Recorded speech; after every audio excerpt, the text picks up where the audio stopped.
Acabou de sair aqui uma declaração do deputado Eduardo Bolsonaro que diz o seguinte: trocas ministeriais são fatos isolados, só por conveniência, né, foram no mesmo dia. Desculpa, eu vou ser obrigado a não discordar, mas assim, eu não, Eduardo que me perdoe, mas eu realmente não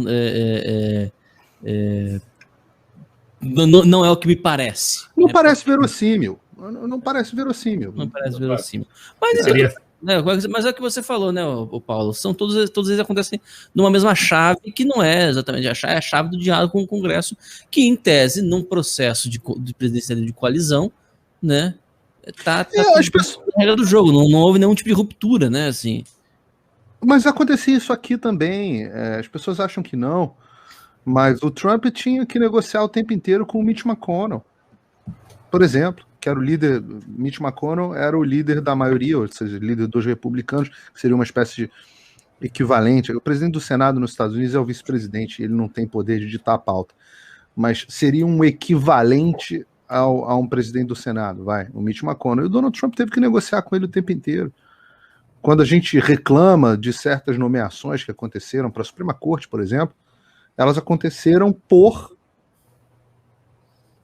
o Trump queria escolher um nome que tivesse aceitação nos votos no Senado, com o Mitch McConnell. Para a reforma tributária, quando passou aqui, também teve que fazer composição para caramba. Isso faz parte. Eu sempre falo o seguinte: eu sei que é ruim, eu sei que é chato ter que negociar com esses caras, mas o Congresso que está lá é esse, pô. Foi o Congresso que a gente elegeu, ou que não elegeu, que elegeu no sistema atual. Entendeu? Esses caras que estão lá são esses, pô. Então, havia uma impressão de que se tirasse o Rodrigo Maia, estava tudo resolvido. Não, o Rodrigo Maia, ele se tornou especialmente nocivo porque ele passou a ter como um plano, uma obstinação, derrubar o presidente para talvez virar primeiro-ministro, ou ele presidente, ou alguma coisa no meio do caminho. Mas ele, no início, antes dele entrar e passar a ter essa obsessão, ele era melhorzinho que a média.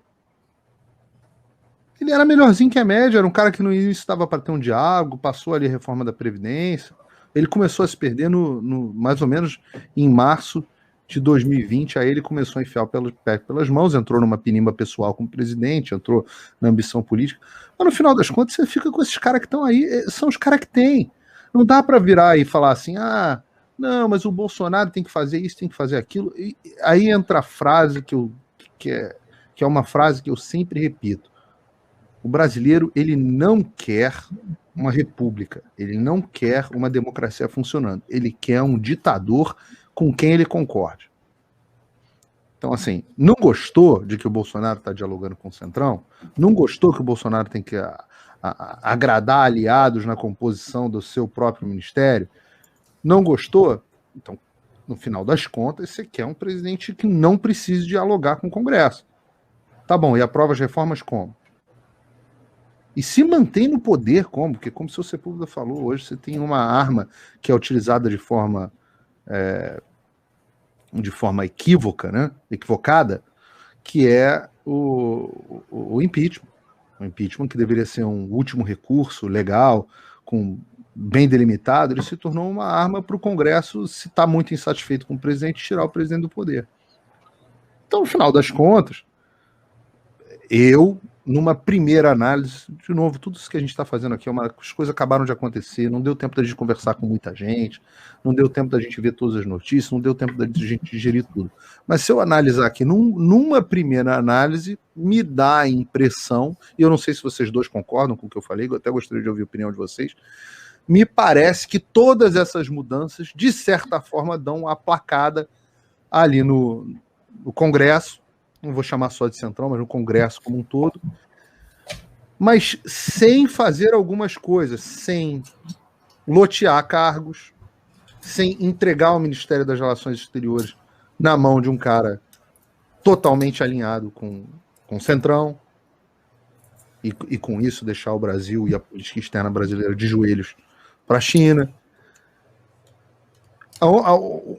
Ficou, acho que ali o que o Centrão levou mesmo Ó, sem dar Ministério da Educação, pelo menos num primeiro momento, para o Centrão, sem dar, pelo menos, de novo, no primeiro momento, o Ministério do Meio Ambiente.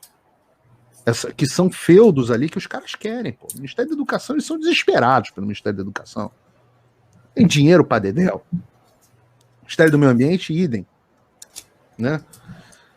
Então, pelo menos no primeiro momento ali, foi feita uma composição que não deu, sem fazer um loteamento do país propriamente dito. Não sei se vocês concordam com isso. Não.